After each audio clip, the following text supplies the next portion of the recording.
اپنے دلوں میں ساری دنیا کی چیزوں پر محبت اللہ کی غالب کر دیں، رسول کی محبت کو غالب کر دیں، دین کی محبت کو غالب کر دیں اور عمل صالح کر لیں، تو اللہ تعالیٰ پھر ہمارا رعب دشمنوں کے دلوں میں ڈال دے گا۔ اللہ تعالیٰ سے دعا کرو کہ یہ وقت ہم سب لوگوں کو دکھائے۔ ایک چیز اور ذرا سنو، حضرت عبداللہ ابن عمرو ابن العاص رضی اللہ تعالیٰ عنہما کی روایت ہے، امام ابو داؤد رحمۃ اللہ علیہ اپنی سنن کے اندر نقل کرتے ہیں، آج دنیا میں خنزیر کھانے والا، بلی کھانے والا، بندر کھانے والے، یہ ساری قومیں آپ کے اوپر مسلط ہو گئی ہیں۔ کیوں مسلط ہیں وہ ذرا سنو۔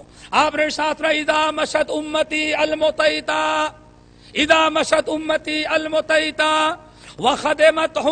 وخدمتها ابناء الملوک فارس والروم سلط اللہ شرارها على خيارها، او کما قال علیہ السلام، آپ نے ساتھ میں اے میرے امت کے لوگوں سن لو، اذا مشت امتی المتیتا، جب میری امت اکڑ کر چلنے لگے، کبر اور غرور اور تکبر کی چال چلنے لگے، تواضع، انکساری، عاجزی ہے اور اللہ اس کے رسول کے حکم کے سامنے گردن جھکانے والا مسئلہ نہ رہ جائے، بلکہ میری امت کون چال چلے؟ تکبر والی۔ اور سب سے بڑا تکبر کیا ہے؟ اللہ اس کے رسول کا حکم آئے اور آپ اس کو قبول کرنے سے انکار کر دے۔ داڑھی کی بات آئے تو خجلی ہوتی ہے، کمپنی میں کام نہیں ملتا، میری ماں اور بہنوں لڑکیوں کی پردے کی باری آئے، اصل میں ہم کو چکر آتا ہے۔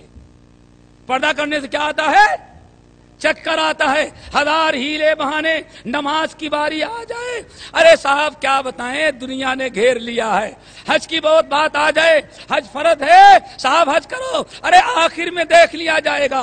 جب حق ٹھکرانے والا کبر و غرور، سب سے بڑا تکبر کیا ہے؟ الکبر و بطر الحق کے سب سے بڑا تکبر یہ ہے کہ سامنے حق پیش کیا جائے اور آپ حق قبول کرنے سے انکار کر۔ اللہ اکبر۔ ہمارے بھائی کہیں گے انکار نہیں کرتے ہم، تو یاد رکھو کچھ لوگ زبان سے انکار نہیں کرتے لیکن اللہ اس کے رسول کی فرما برداری میں اپنی انسلٹ سمجھتے ہیں۔ کیا خیال ہے؟ اپنی انسلٹ سمجھتے ہیں۔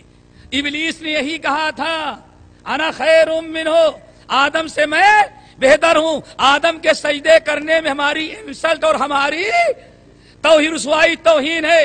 تو میرے بھائی آپ فرماتے ہیں اذا مشت امتی المتیتا، جب میری امت تکبر اور گھمنڈ کی چال چلنے لگے، حق کے سامنے گردن نہ جھکائے، مصیبتیں آ جاتی ہیں لیکن اللہ کی طرف رجوع نہ کرے، کتنے زلزلے، کتنے آفتیں، کتنی بلائیں آتی ہیں لیکن آدمی ان بلاؤں کو اللہ کا عذاب سمجھ کر کے اور وہاں سے دور ہٹ کر کے اللہ تعالیٰ کے سامنے نہ روتا ہے نہ گڑ گڑاتا ہے۔ تو میرے بھائی یہ کبر و غرور کی چال، آپ فرماتے ہیں میری امت جب کبر اور غرور کی چال چلنے لگے اور گھمنڈ اس کے اندر آ جائے، اللہ اس کے رسول کے حکم کے سامنے گردن جھکانے، شریعت کی پابندی اور نبی کی سنت پر عمل کرنے میں اپنی توہین اور انسلٹ سمجھنے لگے، اور اس قدر اللہ تعالیٰ ان کو مال و دولت سے نواز دے کہ بڑے بڑے سپر پاور ملکوں کے لوگ آ کر کے ان کی خدمت کرنے لگے۔ اللہ اکبر۔ آپ نے فرمایا جب یہ برائی میری امت میں پیدا ہو جائے گی پھر کیا کرے گا؟ سلط اللہ علی شرارہا علی خیارہا شرارہا، تو اس امت کے نیک لوگوں کے اوپر بھی برے لوگوں کو اللہ تعالی مسلط کر دے گا۔ کون مسلط ہوگا؟ کبھی یہودی مسلط ہوگا، کبھی عیسائی مسلط ہوگا، کبھی بت پرست مسلط ہوگا، کبھی آگ پرست مسلط ہوگا، اور کبھی گاؤں اور شہر کے جو بدترین لوگ ہوں گے انہی کو اللہ تعالیٰ آپ کے اوپر مسلط کر دے گا۔ اب آپ ذلیل ہوں گے اور وہ برے لوگ عزت والے ہوں گے۔ اللہ تعالیٰ ہم سب لوگوں کو عمل کی توفیق نصیب فرمائے۔ اور صحابہ کرام ایک آخری بات اور بتا دیں میرے بھائی، اللہ تعالیٰ سے دعا کرو ہمیں سمجھ عطا فرمائے اور وہ چیز ہمارے اندر پیدا کر دے۔ امام احمد بن حنبل رحمۃ اللہ علیہ اپنی کتاب الزہد میں ہاں کتاب الزہد میں، اور امام بہقی رحمۃ اللہ علیہ نے شعب الایمان کے اندر نقل کیا حضرت عبداللہ ابن عمرو ابن العاص رضی اللہ تعالیٰ عنہما سے، کان کھول کر کے سن لو، صحابہ کی سیرت، صحابہ کے کردار، صحابہ کی ترقیاں، ان کے عروج اور ان کے کارناموں کو سامنے رکھو۔ کون سا علاقہ تھا جہاں صحابہ کرام عزت کے ساتھ داخل نہ ہو گئے ہوں گے؟ کیا وجہ تھی؟ کس بنا پر کامیاب ہوئے؟ ہم دو لفظوں میں وہی بتا کے بات کو ختم کر دیتے ہیں۔ امام احمد بن حنبل کا میں نے حوالہ دیا، امام بہقی کا ہم نے حوالہ دیا، حضرت عبداللہ ابن عمرو ابن العاص رضی اللہ تعالیٰ عنہ حدیث کے راوی ہیں، کہتے ہیں کہ میں نے اپنے کانوں سے نبی علیہ السلام کو فرماتے ہوئے سنا، صلاح هذه الامت، اور دوسرے الفاظ کیا ہیں؟ نجا اول هذه الامہ، اس امت کے پہلے لوگوں کو اللہ تعالیٰ نے دنیا میں کامیاب بنایا، فلاح اور کامیابی نصیب کی، اور اللہ تعالیٰ نے ان کو دنیا میں سب سے اچھا بنا کر کے رکھا ان کی دو نیکیوں کی بنا پر۔ کتنی نیکیاں تھیں؟ دو۔ اللہ تعالیٰ سے دعا کرو دونوں نیکیاں ہم کو بھی مل جائیں، اور آج ہی سے ہماری ساری مشکلات، پھر ہم ایسے نہیں رہیں گے بلکہ ہم زوال کے بجائے عروج ہمارا شروع ہو جائے گا۔ وہ دو نیکیاں کیا تھیں؟ صلاح اول هذه الامت بالشہادت والیقین، میری امت کے پہلے لوگوں کو اس دنیا میں اس لیے کامیابی نصیب ہوئی اور دنیا میں ان کو عروج حاصل ہوا اس بنا پر کہ ان کے اندر دو نیکیاں تھی۔ نمبر ایک، ان کے اندر زہد تھا۔ کیا زہد تھا؟ یہ لفظ یاد رکھیں۔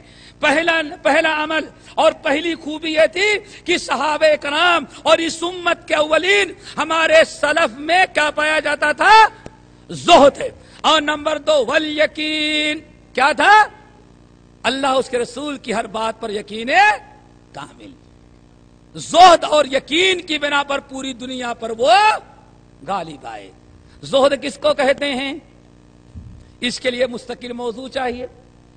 زہد کہتے ہیں کہ آپ دنیا میں ہر اس چیز کو چھوڑ دیں، دنیا میں ہر اس چیز کو، چاہے مال کی شکل میں ہو، اولاد کی شکل میں ہو، ماں باپ کی شکل میں ہو، تجارت اور کاروبار کی شکل میں ہو، محل اور بنگلے کی شکل میں ہو، ہر چیز جو اللہ تعالیٰ کی عبادت میں، ہر چیز جو شریعت کی پابندی میں خلل انداز ہوتی ہو، اس چیز کو چھوڑ دیں۔ اور کس نیت سے چھوڑیں؟ مجبور ہو کر کے نہیں،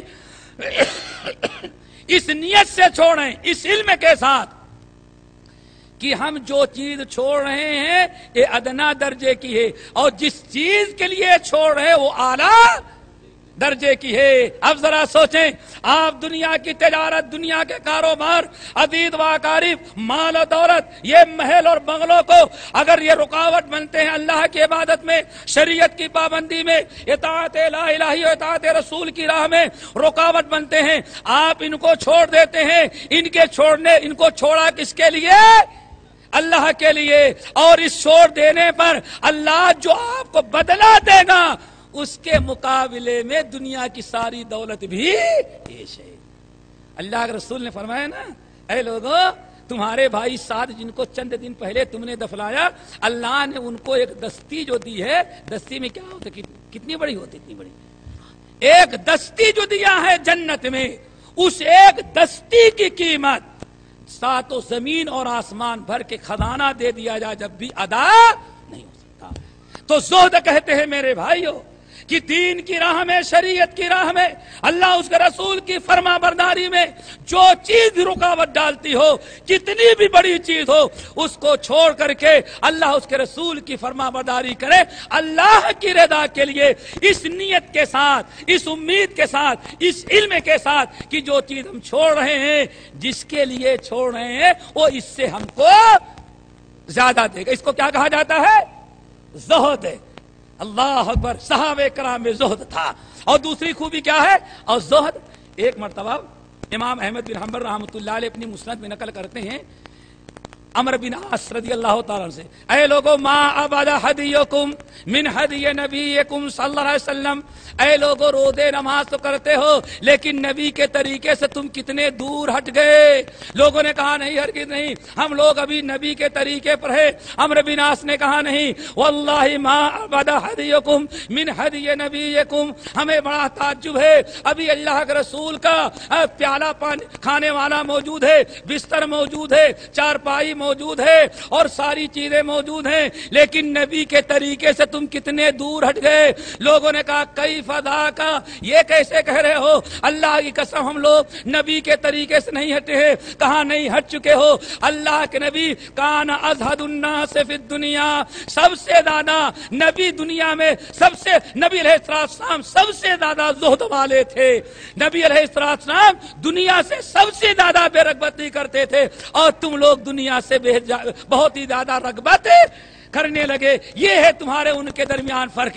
امام ابن رجب حنبلی رحمۃ اللہ علیہ جامع العلوم والحکم کے اندر نقل کرتے ہیں، صحابی جلیل عبداللہ ابن مسعود رضی اللہ تعالیٰ عنہ نے ایک موقع پہ کہا، اے لوگو، اپنے شاگردوں سے کہا، اے لوگو سن لو، انتم اکثر صلاۃ و صیاما و جہادا و صدقۃ